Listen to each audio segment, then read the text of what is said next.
დღეიდან გადამფრენ ფრინველებზე ნადირობის სეზონი გაიხსნა. სოფლის მეურნეობის გარემოს დაცვითისა და მხედველობის დეპარტამენტი უკანონო ნადირობის ფაქტების პრევენციის მიზნით კონტროლს იწყებს და ნადირობის მსურველებს შესაბამის რეგულაციებს ახსენებს.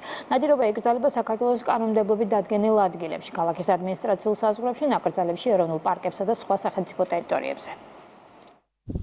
გადამფრენ ფრინველებზე ნადირობის სეზონი გახსნილია. ქვეყნის მასშტაბით გარემოს დაცვითისა და მხედველობის დეპარტამენტი უკანონო ნადირობის ფაქტების აღსაკვეთად 24 საათიან კონტროლს ახორციელებს. მოწმდება მონადირეების აღჭურვილობა. გარემოს დაცვისა და მხედველობის დეპარტამენტისთვის პრიორიტეტულია ბრაკონიერებთან ბრძოლა. ჩვენი სამსახური 24 საათის განმავლობაში პატრულირებს მთელი რეგიონის და მთელი საქართველოს მასშტაბით და სეზონის გახსნის შემდეგ ჩვენი სამსახური უფრო გააძლიერებს კონტროლს. ნადირობის მსურველებმა ნადირობამდე უნდა გადაიხადონ გადამფრენი ფრინველების ამოღებაზე დაწესებული მოსაკრებელი 10 ლარი.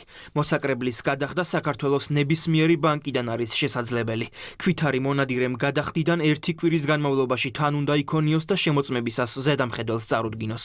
ვეცადოთ არ გადავაჭარბოთ ლიმინს, ყველამ ვისიამოვნოთ ნადირობით და ყველას წარმატებულ ნადირობას უსურვებ. გაიხსნა დღეს სეზონი ნადირობის გადამფრენ ფრინველზე.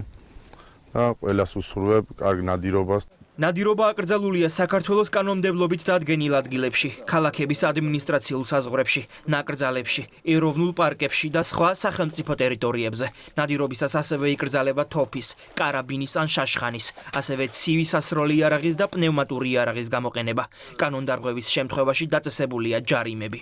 რაც შეეხება ნადირობის წესების დარღვევაზე საჯარიმო საქციებს, ეს იწყება 150 ლარიდან და გრძელდება არის 3000 ლარამდე და გარდა ჯარიმისა და გარემოზე მიყენებული ზიანისა მოპოვებული სახეობის მიხედვით, ასევე დამატებითი სახდელი სახით არის სანადირო იარაღისა და ნანადირების კონფისკაცია, ასევე არის მათ შორის ნადირობის უფლების ჩამორთმევა 1-დან 2 წლამდე, თუ ინადირა ნაკრძალში ან ისეთ დაცულ ტერიტორიაში, სადაც არ შეიძლება ნადირობა, ასეთ სიტუაციაში დგება სიცხლის სამართლის პასუხისმგებლობის ზომა. გადავხედოთ შარშანდელ სტატისტიკას, ყველაზე დიდი პროცენტული წილი არის მანოკების რაოდენობა, ეგრეთ წოდებული ელექტრონული ხმოვანი სიგნალის გამომცემი მოწყობილობების გამოყენება მონადირეების მიერ, რაც იწვევს ფრინველების მოზიდვას და მისი მეშვეობით მასობრივ მოპოვებას. ნადირობის სეზონი 2026 წლის 1 მარტამდე გაგრძელდება.